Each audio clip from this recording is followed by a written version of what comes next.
우리 다시 한번 말씀의 제목을 읽어볼까요? 시작. 다윗의 넘어짐 마음을 지켜라. 감사합니다. 작년 4월 중순 이맘때였죠. 우리 교회에서 그 하이라이트 성경 구약편 OT를 할 때 제가 여러분들께 이 사진을 한번 보여드린 적이 있습니다. 혹시 기억나시나요? 예, 감사합니다. 제가 이 사진을 보여드리면서 여러분들께 한 가지 질문을 드렸었는데 그게 뭐냐면 여러분들이 가장 좋아하는 또 가장 닮고 싶은 성경의 인물은 누구입니까? 라는 질문이었어요. 네, 다들 기억 안 나시는 것 같아요. 목사님 말고는. 이제 이 질문을 드렸을 때 여러분들께서 뭐 모세, 뭐 바울 이런 사람들도 얘기했지만 보통 이런 질문을 할 때 나오지 않는 좀 생뚱맞은 사람들도 많이 등장했었던 걸로 기억을 합니다. 제 기억에. 그래서 제가 좀 당황을 해서 그때 여러분들께 이런 질문을 같이 했었어요. 여러분 다윗은 안 좋아하시나요? 이런 질문을 드렸었는데 성경에서 가장 좋아하는 인물을 꼽으라고 하면 대부분의 사람들은 다윗을 선택합니다. 다윗은 하나님의 마음에 합한 사람이었고 이스라엘이라는 나라를 굉장히 강하게 부강하게 만들었던 아주 성공적인 리더였습니다. 또 수많은 찬양들을 작사 작곡하여 하나님을 예배했던 뜨거운 영성의 소유자가 바로 다윗이었죠. 아주 대단한 사람입니다. 제가 처음 신앙생활을 할 때 가장 좋아하는 성경 속 인물이 바로 다윗이었어요. 어린 제 눈에도 다윗은 굉장히 위대하고 좀 고귀해 보였습니다. 어떻게 저런 삶을 살 수 있을까? 특히나 이 찬양팀에서 활동을 했었던 저는 더더군다나 이제 예수님 다음 가는 거의 두 번째 성경에서 2인자 정도 해당하는 사람이 바로 다윗이었어요. 오늘 본문의 다윗을 만나기 전까지 말이죠. 오늘 본문에 기록되어 있는 다윗의 모습을 발견한 이후 이 제 마음속에 있던 이 부동의 1위의 자리가 바뀌었습니다. 이 동전에 양면이 있듯이 사람에게도 양면이 있는데 안타깝게도 사람은 크면 클수록 이 사회적인 명성이 높으면 높을수록 이 부와 명예를 가지면 가질수록 그 이면의 그림자가 짙어집니다. 어두워져요. 다윗은 하나님께 순종하며 그분의 영광을 위해 살아갔던 위대한 믿음의 조상이지만 반대로 그는 주님이 주신 축복의 자리에서 자신의 욕망과 정욕을 따르는 삶을 선택함으로 인생의 곤두박질을 쳤던 사람이기도 합니다. 왜 항상 제가 설교할 때만 다윗의 이 실패하는 이야기가 나오는지 잘 모르겠어요. 다윗의 실패를 반면교사 삼아서 같은 잘못을 반복하지 말라는 주님의 훈계라고 생각해 봅니다. 성경은 크게 다윗의 잘못을 두 가지 이야기합니다. 첫 번째는 조금 전 우리가 함께 읽었던 이 다윗이 밧세바를 간음하고 그 죄를 덮으려고 했던 사건이고, 두 번째는 이 사무엘하 뒤쪽에 나오는데 다윗이 인구조사를 실시하여 하나님이 아닌 인간의 힘, 인간의 국방력을, 군사력을 의지했던 사건입니다. 오늘 우리는 이 첫 번째 다윗이 밧세바를 간음하고 그 죄를 은폐하려고 했던 그 모습을 통해서 죄가 얼마나 무서운지, 그리고 그토록 신실하고 거룩했던 다윗이 어떻게 이렇게까지 처참하게 무너져 내릴 수 있었는지 함께 살펴보면서 우리의 모습을 점검하는 시간이 되기를 바랍니다. 오늘 우리에게 허락하신 말씀을 통해 이 느슨해진 이 죄에 대한 경계를 강화하고 죄를 멀리하는 우리가 되기를 원합니다. 아멘. 우리 함께 말씀을 읽겠습니다. 1절에서 2절 말씀입니다. 그 해가 돌아와 왕들이 출전할 때가 되매 다윗이 요압과 그에게 있는 그의 부하들과 온 이스라엘 군대를 보내니 그들이 암몬 자손을 멸하고 랍바를 에워쌌고 다윗은 예루살렘에 그대로 있더라. 저녁 때에 다윗이 그의 침상에서 일어나 왕궁 옥상에서 거닐다가 그곳에서 보니 한 여인이 목욕을 하는데 심히 아름다워 보이는지라. 아멘. 아멘. 지난주 다윗은 암몬과 이 그들의 연합군과의 큰 전쟁을 벌였습니다. 무려 3만 3천 명이나 고용된 전문 용병으로 고용된 아주 엄청난 규모의 전쟁이었습니다. 다윗은 이전의 전투들과는 다르게 온 이스라엘에서 군대를 소집했고 자신이 직접 출전하여 군사들을 진두지휘했습니다. 상대편에도 이 소박이라는 엄청난 지략가, 이 군사령관이 지휘권을 잡아서 이 엄청난 피바람이 이제 예상이 되는 그런 접전이 예견되었습니다. 그러나 하나님께서는 이 상대방에게 자비를 베풀었던, 그리고 믿음 안에서 한 걸음 한 걸음 내딛었던 이 다윗의 손을 들어주셨습니다. 그렇게 다윗은 암몬의 연합군들을 격퇴시켰습니다. 그리고 나서 이제 그들의 본거지, 이 암몬과의 전쟁이 본격적으로 이제 시작되는 것입니다. 전쟁에서 승패를 좌우하는 여러 요인들이 있습니다. 우리의 역사를 좀 생각해 보면 중국 같은 경우는 예나 지금이나 언제나 인해준술이죠. 소위 물량발이라고 합니다. 어마어마한 인구수로 그냥 밀어붙여 버립니다. 로마 제국은 인프라였어요. 로마 군사들은 어느 한 거점을 이제 정복하게 되면, 승리하게 되면 그 거점에서부터 이 본국까지 이어지는 도로를 건설했습니다. 그 도로를 통해서 뭐 전쟁 물자라든지 뭐 음식이라든지 병력들을 빠르게 수송했죠. 칭기스칸이 이끌었던 몽골 제국은 속도가 생명이었고, 우리나라 같은 경우에는 조선의 영웅이죠. 충무공 이순신의 승리의 비결은 지리, 이 자연 환경을 이용하는 것이었습니다. 이스라엘이 위치했던 이 가나안 땅에도 승리의 이 비결 중 하나로 자리 잡은 것이 있었는데, 그것이 바로 전쟁의 때입니다. 전쟁의 시기. 전쟁을 언제 시작하고 전쟁을 언제 끝내는가에 대한 바로 그 시기입니다. 시간. 이 고대 근동의 전쟁은 이 계절의 영향을 매우 강하게 받았습니다. 그도 그럴 것이 이스라엘 같은 경우에는 겨울이 우기기 때문에 이 비가 내리면 땅이 질퍽질퍽하게 변해서 이 전쟁을 하기에 큰 어려움이 있었어요. 이 땅이 질퍽하면 사람도 걷기 힘든데 이 마병이 움직이고 수레를 이끈다? 이거는 쉬운 일이 아니죠. 만만치 않은 일입니다. 그래서 이 우기의 겨울이 끝나고 난 다음에 이 곡식을 추수하는 봄철에 전쟁이 많이 일어났었습니다. 그때 바로 최적의 때인 거예요. 수분을 머금었던 땅이 좀 단단해지고, 그리고 우기와 건기 사이에 아주 딱 좋은 날씨, 그리고 무엇보다도 이때 승리를 하게 되면 엄청난 전리품으로 그 곡식들을 갖고 올 수 있는 것입니다. 그래서 고대 근동에서는 봄을 맞아 해외로 군사 원정을 가는, 그러니까 약탈을 가는 일들이 허다했었어요. 오늘 본문 1절은 우리에게 그 해가 돌아와 왕들이 출전할 때가 되었다라고 말합니다.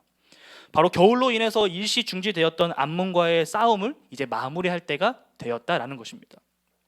다윗은 최정예 장군들을 세우고 온 이스라엘의 군대를 소집하여 이 적의 심장부, 이 라빠로 군대를 파견합니다. 예루살렘으로부터 약 60km 정도 떨어진 그 라빠로 군사들을 출전시킵니다. 이스라엘의 이 분위기가 어땠을까요? 이스라엘 분위기, 이 전쟁을 나가는 이스라엘 분위기가 어땠을까요? 아마도 그 어느 때보다도 그 혈기가 넘쳤을 것입니다. 어느 때보다도 그 기쁨이 기대가 되는 그런 상태였을 것입니다. 지난 겨울 동안 이 무자비하고 파렴치한 암몬에게 이 정의의 심판을 내리기 위해서 갈고 닦으며 재정비한 이스라엘의 실력을 보여줄 때가 온 것입니다. 이스라엘 군대의 사기는 하늘을 찌를 때 했을 것이고, 이 거리에는 이 출전하는 병사들을 응원하는 이 예루살렘 성민들의 엄청난 환호와 박수 소리로 가득했을 것입니다. 승전의 소식을 향한 부푼 마음이 가득 넘쳤을 거예요. 그런데 성경은 여기서 갑자기 반전을 이야기합니다. 우리가 함께 보고 있는 이 개역 개정으로는 잘 보이지 않습니다만, 히브리어 원문을 보면 1절, 그 해가 돌아와 왕들이 출전할 때가 되매 다윗이 요압과 그에게 있는 그의 부하들과 온 이스라엘 군대를 보내니 그들이 암몬 자손을 멸하고 라빠를 에워쌌고, 그리고 그 다음 다윗은 예루살렘에 그대로 있더라. 이 사이에 접속사가 하나 들어가 있습니다. 접속사 베가 들어가 있어요. 이 접속사는 크게 두 가지 뜻이 있는데, 첫 번째는 and, 그리고입니다. 두 번째는 but, 그러나입니다. 여러분들이 생각하시기에 이 1절 다윗은 예루살렘에 그대로 있더라, 이 앞에 어떤 접속사가 오는 것이, 그러나 또는 그래서 어떤 것이 오는 게 문맥상 더 자연스럽다고 느껴지시나요? 그리고 다윗은 예루살렘에 그대로 있었다. 그러나 다윗은 예루살렘에 그대로 있었다. 저는 그러나가 더 어울린다고 생각합니다. 왜냐하면 1절은 분명하게 우리에게 왕들이 출전할 때가 되었다라고 말했기 때문입니다. 그러나 다윗은 전쟁터가 아닌 예루살렘에 있습니다. 이는 저만의 생각이 아닙니다. 제가 이 부분을 확인하기 위해서 정말 많은 번역본들을 찾아봤는데, 표준 세번역, 현대인의 성경, 공동 번역, 메시지 성경 등은 모두 이 접속사 베를 그러나로 번역을 했습니다. 영어 성경 NIV나 ESV, 킹 제임스 버전도 but으로 번역을 했고요. 몇몇 번역들은 however, 하지만으로 번역을 했습니다. 자, 여기서 우리는 하나의 질문이 생깁니다. 그렇다면 다윗은 왜 예루살렘에 남아 있었을까? 왕들이 출전할 때가 되었는데 왜 다윗은 예루살렘에 그대로 남아 있었을까라는 거죠. 지난주 말씀에서 다윗은 자신이 직접 이스라엘 전 군대를 지휘했었습니다. 그런데 왜 이번에는 요압에게 그 임무를 위임한 채 자신은 뒤로 빠져 있는 걸까요? 무엇이 그를 전장으로 가지 못하게 발목을 잡았을까요? 혹시 예루살렘에서 급하게 처리해야 할 다른 어떤 일이 있었을까요? 성경은 우리에게 직접적으로 거기에 대해서 말하고 있지 않지만 우리는 본문 말씀 속에서 그 힌트를 찾아볼 수 있습니다. 다윗은 우리 지난주 말씀에서 봤듯이 이미 암몬을 상대로 엄청난 승리를 거두었습니다. 대승을 거두었어요. 이제 이스라엘을, 이 다윗의 군대를 막을 수 있는 사람들은 없습니다. 굳이 다윗이 직접 전쟁터에 나가지 않더라도 예루살렘에 남아 명령만 내려도 될 정도로 이스라엘의 이 다윗의 이 국력은 굉장히 상승한 것입니다. 이미 이긴 싸움에 굳이 다윗이 나갈 필요가 없는 거죠. 그러나 이러한 승리는, 이러한 평안은 또 다른 문제를 일으킵니다. 너무 평안했던 것이 문제였을까요? 너무 큰 승리를 거뒀던 것이 문제였을까요? 이 다윗의 모습에서 이전에는 좀 볼 수 없었던 좀 어색한 모습이 보입니다. 2절 말씀을 보면 저녁 때에 다윗이 그의 침상에서 일어나 왕궁 옥상을 거닐다가 라고 말합니다. 여러분 어떻습니까? 여러분들이 보시기에 다윗의 상황은 어떤 것 같습니까? 요압에게 모든 것을 맡기고 예루살렘에 남아서 진행해야 할 만큼 뭔가 중요하고 시급한 일을 처리하고 있는 것처럼 보입니까? 아니면 삶의 패턴과 루틴이 좀 무너진 채, 망가진 채 자기 몸 하나 제대로 컨트롤하지 못하고 간수하지 못하는 나태하고 무기력한 사람처럼 보이시나요? 지난 월요일과 화요일에 저희 신학대학원에서 영성훈련이 있었습니다. 빌립보서 3장 12절에서 16절 말씀을 가지고 이 부르심을 향하여 라는 주제로 영성훈련이 진행되었었어요. 둘째 날 저녁 예배 때 작년 3월 우리 홀리니스 워십에서 말씀을 전해주셨던 차종관 목사님께서 오셔서 말씀을 전해주셨습니다. 이제 그때 하신 말씀 중에 제 마음 가운데 좀 새겨진 말씀이 하나 있는데, 걷는다라는 것은, 그러니까 우리가 걷는 행위는 우리의 발이 움직이는 것이 아니라 실제로는 우리의 마음이 움직이는 것이라는 것입니다. 한 가지 예를 들어 보겠습니다. 어제 비가 굉장히 많이 왔었어요. 중간에 좀 오락가락하긴 했지만 그래도 비가 좀 많이 왔었습니다. 그동안 제 차에 꽃가루가 잔뜩 쌓여서 차가 이제 초록색이 아니라 노란색이 됐었는데 어제 비가 많이 와서 차가 다 씻겨 내려갈 정도로 비가 많이 왔습니다. 어제 그렇게 많이 오는 비를 뚫고 저와 민수가 오전 10시에 성결대학교에서 만났습니다.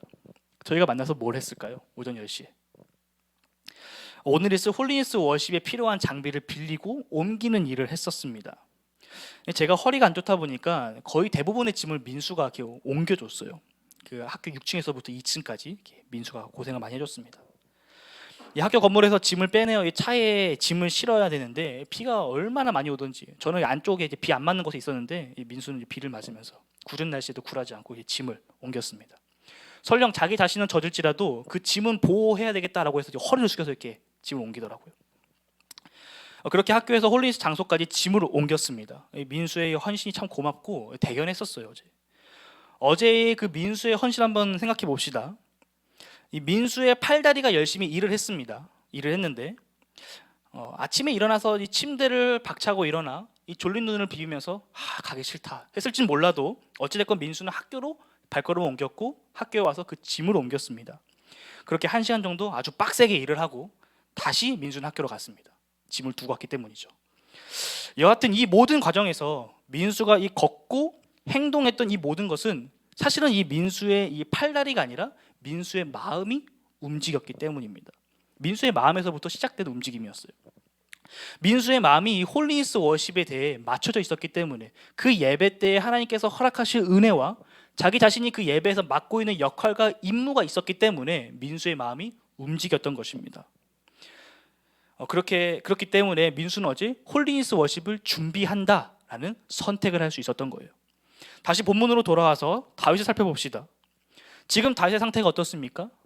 오전과 낮 시간에 뭘 했는지 모르겠지만 해가 뉘엿뉘엿 넘어가는 저녁 때가 되어서야 침대에서 일어난 다윗. 무엇을 해야 되겠다라는 결정된 방향 없이 마치 방황하는 사람처럼 옥상을 이리 갔다 저리 갔다 거닐고 있는 다윗. 이 모습을 통해 우리는 지금 다윗의 마음이 공허하다라는 것을 알 수 있어요. 지금 다윗의 삶에는 하나님께서 그에게 허락하셨던 아름답고 고귀한 사명은 온데간데 없이 사라진 모습을 발견할 수 있습니다.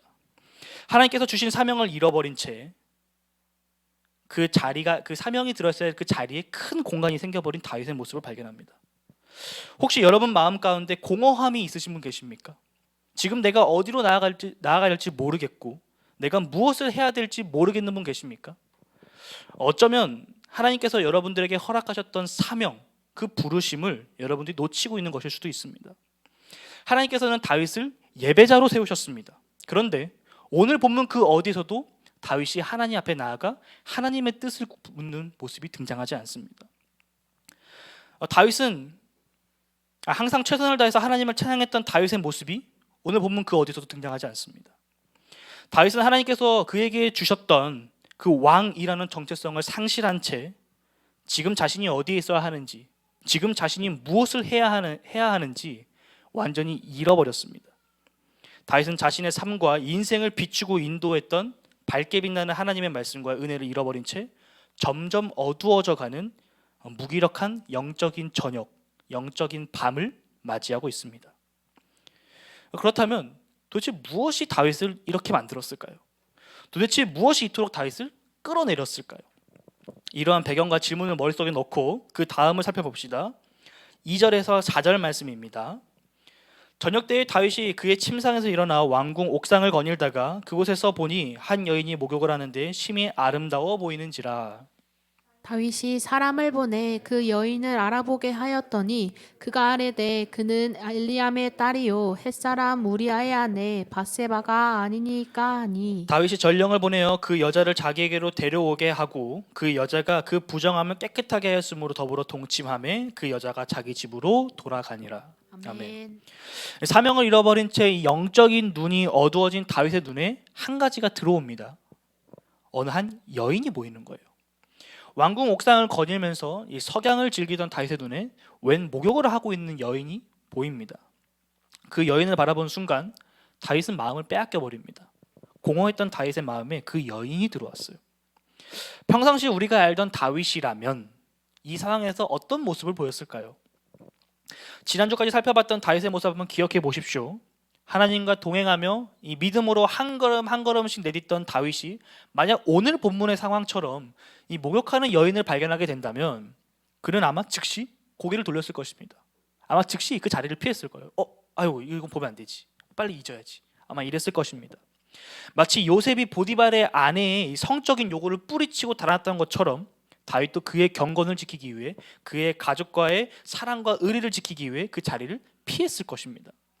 그러나 그 마음 가운데 하나님이 없는 이 공허한 오늘의 다윗은 그 자리를 피하지도 않고 고개를 돌리지도 않습니다. 오히려 그 여인을 빤히 쳐다봅니다. 왕궁 옥상에서 훔쳐봐요. 멈춰야 함에도 불구하고 그 선을 넘어버립니다. 이윽고 다윗의 마음에는 저 여자를 갖고 싶다라는 생각이 자라납니다. 어떻게 해서든 수단과 방법 상관없이 저 여인을 갖고 싶다라는 욕망이 올라옵니다. 그녀를 취할 수만 있다면 방법은 아무래도 상관이 없다라는 강한 욕망이 올라옵니다. 다윗은 곧바로 신하들에게 그 여인이 누구인지 알아보도록 시키죠. 전령이 돌아와서 다윗에게 이렇게 보고합니다. 그녀는 엘리암의 딸이요 햇사람 우리아의 아내 밧세바입니다 라는 거죠. 잘 와닿지가 않죠. 그렇다면 이렇게 한번 표현해 보겠습니다. 왕이시여, 왕께서 명령하셔서 알아보게 한 그 여인은, 그 여자는 왕께서 스승처럼 모시는 모사, 책략가 아히도벨의 손녀이며 왕께서 가장 가깝게 여기시는 30인의 용사들 가운데서 엘리암의 딸이고 그와 동시에 그의 용사 우리아 장군의 아내 밧세바입니다 라고 한 것입니다. 이게 무슨 뜻입니까? 왕이시여, 그 사람은 왕이 건들면 안 되는 사람입니다 라고 말한 것입니다. 왕께서 아끼시는 충신의 가족입니다 라고 말한 것입니다. 이때 다윗이 취해야 올바른 행동은 무엇일까요? 넘어갔던 손을 되돌아와야 됩니다. 지금이라도 늦지 않았어요. 돌아와야 됩니다. 내가 실수했구나 하고 자신의 잘못을 인정하고 돌이켜야 됩니다. 멈춰야 돼요. 성도 여러분, 이 죄의 유혹이 우리를 엄습해 올 때 우리가 취해야 할 가장 좋은 자세는 그 자리를 떠나는 것입니다. 위태롭게 외줄타기 하지 마시기 바랍니다. 생각하는 것보다 우리는 이 유혹에 매우 약한 존재들이에요. 사탄이 우리를 넘어뜨리려고 발악을 하고 공격하기 때문에 우리는 그 즉시 그 경계선에서 완전히 자리를 옮겨야 합니다. 요셉이 보여주었던 그 영적인 지혜가 우리에게도 있길 소망합니다. 그러나 오늘 다윗은 어떻습니까? 다윗은 떠나지 않아요.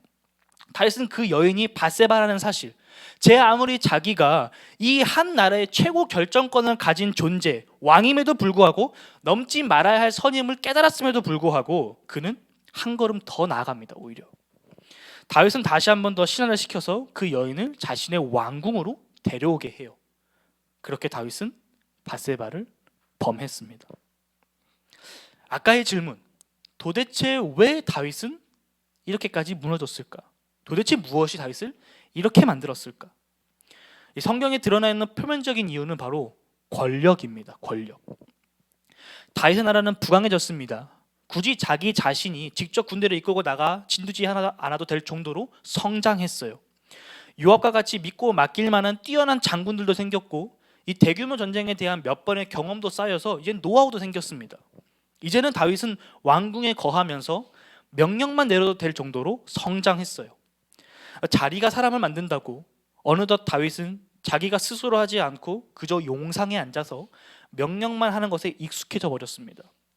오늘 본문에 표면적으로 드러난 다윗의 명령만 무려 6개에 달합니다. 각 절과 절 사이 그 행간 속에 숨겨져 있는 이야기들까지 생각해 보면 엄청난 명령들이 있었을 것입니다. 그 중에 대표적인 것이 바로 보내다예요. 보내다. 다윗은 명령을 내립니다. 보내라. 온 이스라엘 군대를 요압과 함께, 요압을 필두로 하여서 저 라빠로 보내라. 저 여인이 누구인지 알아보도록 사람을 보내라. 저 여인을 나에게로 데려올 수 있게끔 사람을 보내라. 다윗이 지금 누리고 있는 이 권력은 하나님께서 그에게 선물로 주셨던 권력이었습니다. 표면적으로 드러난 이 다윗의 걸림돌은 권력이었지만 그 안을 조금 더 자세히 살펴보면 이 다윗의 진정한 걸림돌은 권력이 아니라 그의 마음이었어요. 하나님을 향한 순수했던 열정과 믿음으로 말미암아 하나님께서 다윗에게 허락하셨던 은혜가 권력이었습니다. 다윗의 마음이 하나님께로 맞춰져 있었을 때 하나님께서 그에게 주셨던 선물이 권력이었어요.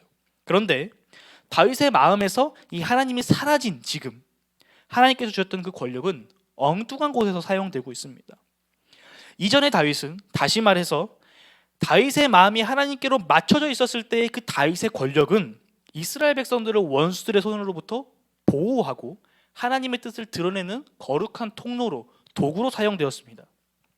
그런데 지금 다윗의 마음이 하나님께로 맞춰지지 않았을 때의 다윗의 권력은 이스라엘 백성들을 해치고 상처 입히고 하나님의 영광을 가리는 데 사용되고 있습니다. 지극히 다윗 개인을 위한, 다윗의 사욕과 정욕을 채우기 위한 수단으로 전락해버렸어요. 그렇게 사용하고 있습니다.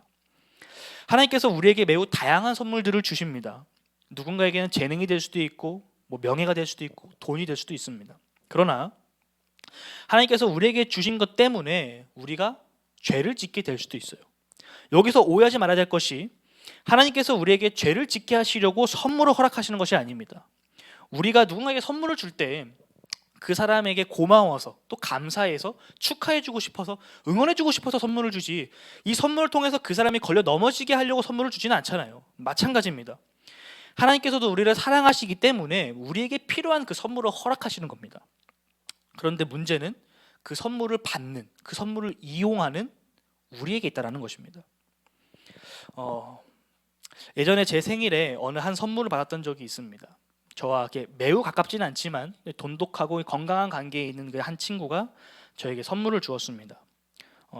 진심으로 저의 생일을 축하해줘서 선물을 줬는데, 그때 이 제 마음의 밭이 좋지 않았습니다. 제 마음의 밭이 그 선물을 받을 때 감사와 고마움, 그리고 한편으로는 또 나를 챙겨준 것에 대한 미안함, 이런 마음이 아니라 당연히 받아야지라는 어떤 그런 불경건한 마음, 교만한 마음이 그 선물을 뜯었을 때 제 마음에 분노를 일으키게 했습니다. 뭐야, 이걸 지금 선물이라고 준 거야? 라는 마음을 말이죠.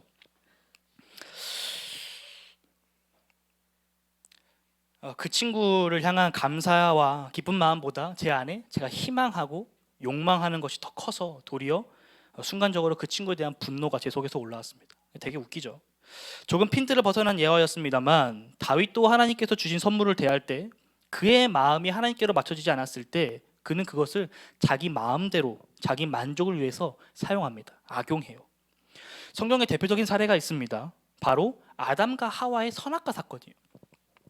하나님께서 아담과 하와에게 이 땅에서 생육하고 번성하여 땅에 충만하라, 이 땅을 다스려라 라고 명령하십니다. 아주 놀라운 축복입니다. 하나님께서 주신 선물이에요.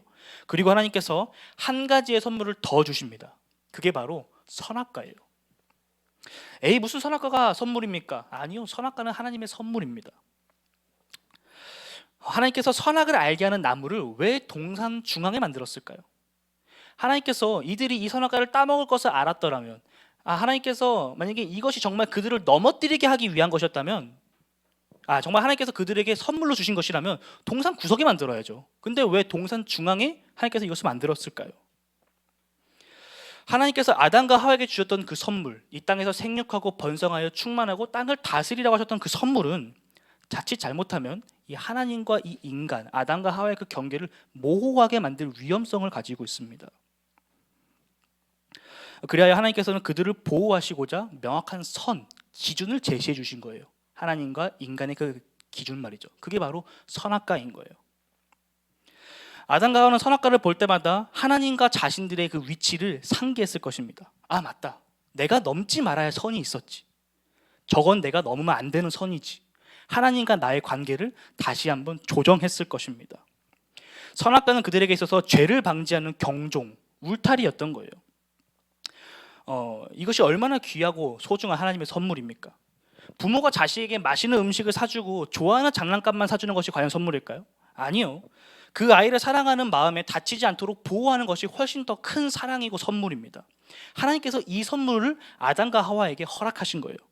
그런데 아담과 하와는 이 선물을 포기해 버립니다. 자신의 생각과 뜻에 맞지 않자, 자신의 마음에 들지 않게 되자 그 선물을 자기 뜻대로 이용하기 시작합니다. 하나님께서 그들이 하나님의 영역으로까지 침범하지 않도록 선을 그어 놓으셨지만 아담과 하와는 그 선을 스스로 지우며 스스로 하나님이 되겠노라 결심하며 그 나무의 열매를 따먹습니다. 선물이 될 수 있게 하는, 다시 말해서 선물이 우리에게 독이 되는 것이 아니라 귀하고 소중한 것이 되게 하는 가장 근본적인 전제는 선물을 준 자와 선물을 받은 자의 친밀한 관계입니다. 마음이 통해야 하는 거예요. 하나님께서 다윗에게 권력이라는 선물을 주셨습니다.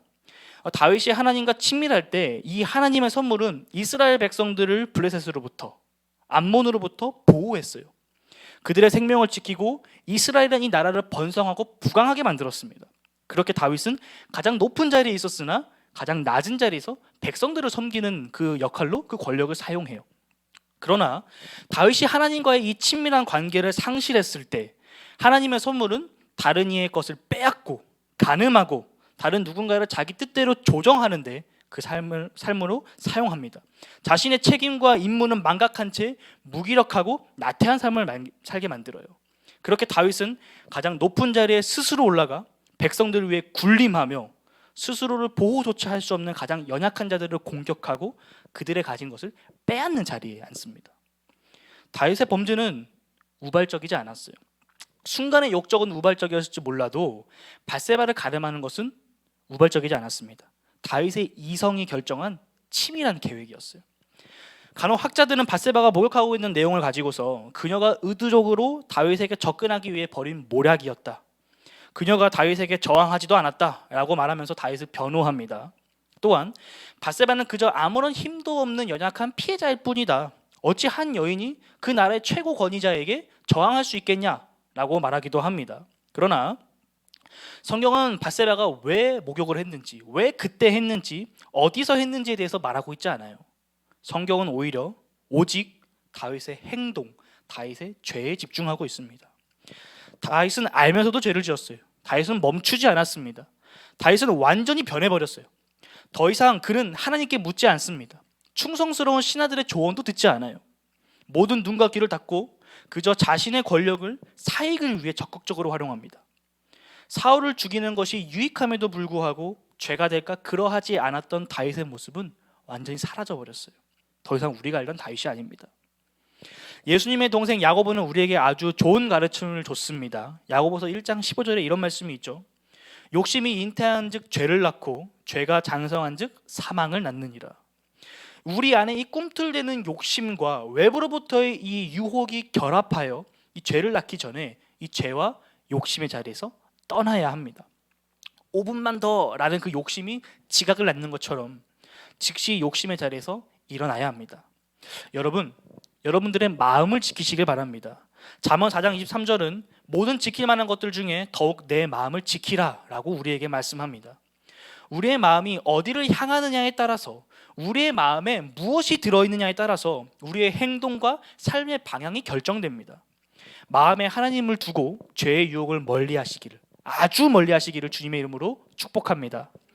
결국 선을 넘어 죄를 범했던 다윗과 그 죄의 결과가 이제 다윗에게 돌아옵니다. 다윗에게. 우리 마지막으로 5절에서 13절 말씀 읽겠습니다. 그 여인이 임신함에 사람을 보내 다윗에게 말하여 이르되 내가 임신하였나이다 하니라. 다윗이 요압에게 기별하여 햇사람 우리아를 내게 보내라 하매 요압이 우리아를 다윗에게로 보내니 우리아가 다윗에게 이르되 다윗이 요압의 안부와 군사의 안부와 싸움이 어떠했는지를 묻고 그가 또 우리아에게 이르되 내 집으로 내려가서 발을 씻으라 하니 우리아가 왕궁에서 나가매 왕의 음식물을 뒤따라가니라. 그러나 우리아는 집으로 내려가지 아니하고 왕궁 문에서 그의 주의 모든 부하들과 더불어 잔지라.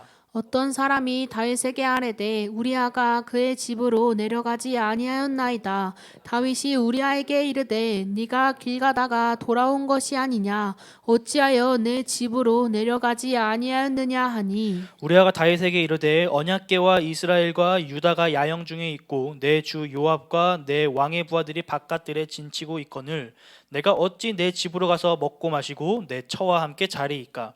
내가 이 일을 행하지 아니하기로 왕의 살아계심과 왕의 혼의 살아계심을 두고 맹세하나이다 하니라. 다윗이 우리아에게 이르되 오늘도 여기 있으라 내일은 내가 너를 보내리라. 우리아가 그날에 예루살렘에 머무니라. 이튿날 다윗이 그를 불러서 그로 그 앞에서 먹고 마시고 취하게 하니 저녁 때에 그가 나가서 그의 주의 부하들과 더불어 침상에 눕고 그의 집으로 내려가지 아니하니라. 아멘. 아멘. 순간에 욕정이 꿈틀거릴 때 그 자리를 피하지 못해 이 욕망에 잠식당했던 다윗은 밧세바를 범한 후에 돌려보냈습니다. 그로부터 한두 달의 시간이 흐른 후 다윗에게 청천벽력 같은 소식이 도착합니다. 밧세바가 임신한 거죠. 밧세바의 남편 우리아는 전장에 나가 있는지 이미 몇 달, 밧세바가 임신할 수 있는 가능성은 없습니다. 다윗은 다급해졌어요. 다윗은 즉시 요압에게 기별하여 우리아를 급하게 예루살렘으로 호출합니다. 자신의 죄를 덮기 위함이죠. 이때 우리아의 마음이 어땠을까요? 굉장히 긴장됐을 것입니다. 우리아는 전쟁이 한창일 때 왕이 직접 자신을 부른 것입니다. 어떤 연유인지는 잘 모르겠습니다만 중대한 사안일 것만은 틀림이 없어 보이죠. 우리아의 입장에서 왕이 자신에게 어떤 질문을 할까 고민했을 것이고 혹시 나에게 다른 임무가 주어질까 생각을 하면서 이 라빠에서 예루살렘까지 60km 정도 되는 거리를 단숨에 주파하여 다윗 왕 앞에 나왔습니다. 그런데 다윗의 질문이 너무 허접해요. 고작 이 정도의 질문을 위해서 전장에서 최전방에서 뛰고 있는 최정예 장군을 부른다? 말이 안 됩니다. 이 파발 한두 명 정도 띄워서 알 수 있는 문제이죠.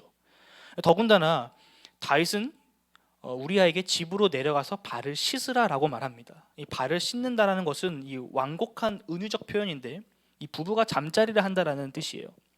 다윗은 적극적으로 이 둘의 잠자리를 돕습니다. 심지어 왕이 먹고 마시는 음식까지 선물로 보내줘요. 거의 배달의 민족입니다. 만약 임진왜란 당시에 의주로 도망갔던 인조가 갑자기 어느 날 전라도에 있었던 이순신을 소환해서 간단한 지문 몇 개를 던진 다음에 집으로 가서 부인과 함께 잠자리를 가져라라고 이야기를 한다면, 그렇게 왕이 먹고 마시던 음식과 술까지 보내준다면 뭔가 다른 의도가 있다고 단번에 캐치하지 않았을까요?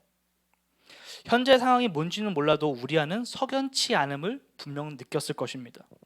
그리고 과연 예루살렘 사람들은 다윗과 밧세바의 사건을 몰랐을까요?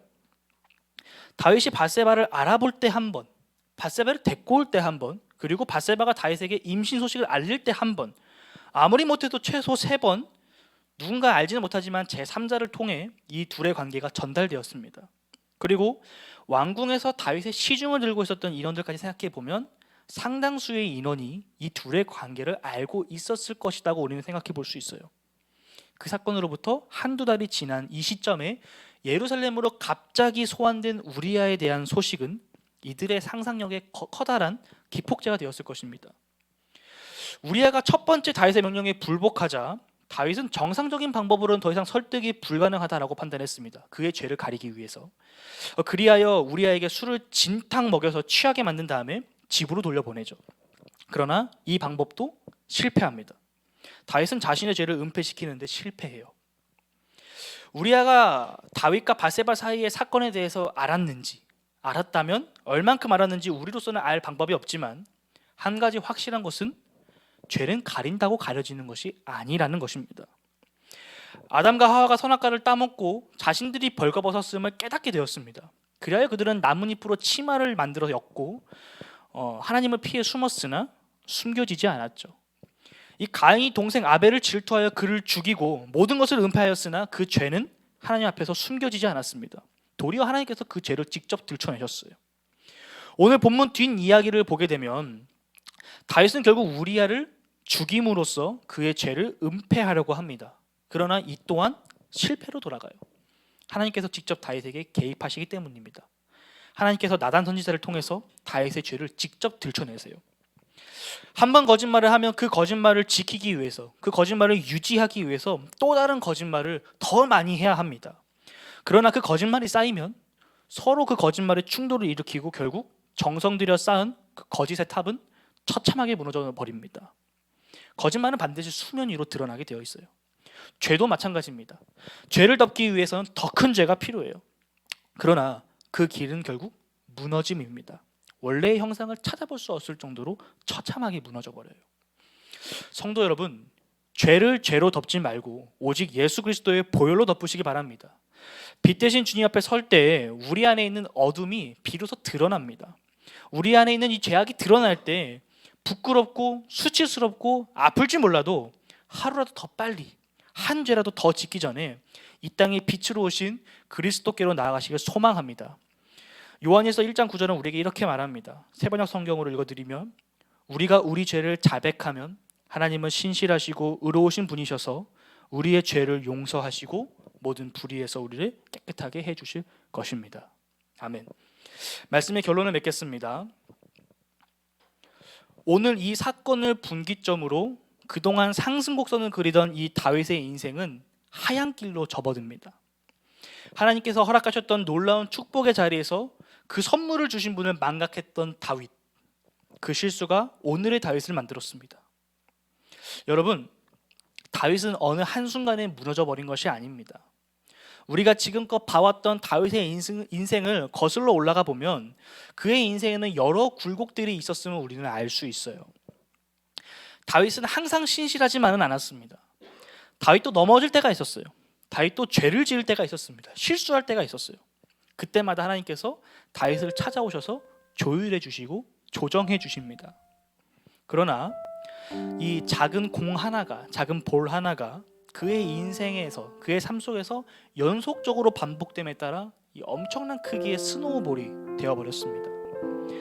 다윗은 결코 한순간에 무너진 것이 아니에요. 그의 인생 전반에서 하나님께서 위험 사인을 주셨습니다. 너 그러면 안 돼, 멈춰야 돼라고 사인을 주셨어요.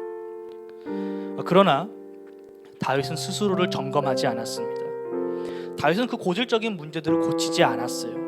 그 결과 결국 대형 사고가 터지고 만 것입니다. 여러분, 이는 다윗뿐만이 아니라 우리도 마찬가지입니다. 우리 각자에게 연약한 부분들이 있어요. 그 부분에 대해서 하나님의 경고의 메시지는 이미 켜져 있는 줄 믿습니다. 하나님께서 주시는 그 경고의 메시지를 깨달았을 때 우리는 어떠한 자세를 취해야 될까요? 오늘 다윗의 모습을 통해서, 그의 모습을 통해 우리가 반면교사 삼을 수 있는 것은 우리가 즉시 돌이켜야 한다는 것입니다. 죄의 자리에 있는 것을 깨닫게 되었을 때 즉시 돌이켜야 된다는 거예요. 그 자리를 벗어나야 된다는 것입니다. 요셉이 보디발의 아내의 유혹 가운데서 도망쳤던 것처럼 우리에게 그런 지혜가 필요한 줄 믿습니다. 죄와 싸워서 이길 수 있다면 너무나 좋겠지만 우리의 실력이 그것을 뛰어넘지 못한다면 그 죄를 피하는, 그 자리를 떠나는 지혜가 우리에게 있어야 됩니다. 그것은 죄로부터의 도피나 패배가 아닙니다. 오히려 우리의 마음을 지키는 길이고 죄로부터 승리하는 길입니다. 여러분, 우리의 마음을 지키기 위해서 우리가 해야 될 행동은 무엇일까요? 어둠을 떠나서 빛 대신 주님 앞에, 주님의 그 말씀 앞에 우리 스스로를 성찰하는 것입니다. 날마다 시간을 내어 주님 앞에 나아가고 주님의 말씀으로 나의 삶을 뒤돌아보는 것, 이 자성의 거룩한 역할이 우리에게 있기를 소망합니다. 그렇게 주님 말씀에 맞춰서 우리 마음 가운데 주님을 품고 나아가는 우리 복음 안의 세계가 되기를 소망합니다. 그렇게 우리가 마음을 제어하며 나아갈 때에 하나님께서 주신 축복과 선물을 우리가 온전하게 사용하고 누릴 수 있게 될 것입니다. 누구보다 뛰어난 왕이었으나 결국 여호와 보시기에 악을 행했던 다윗의 모습을 반면교사 삼아 마음을 지켜 죄를 떠나 주님께로 나아가는 우리 모두가 되기를 주님의 이름으로 축복합니다. 아멘. 우리 이 시간 함께 기도하며 나아갑시다.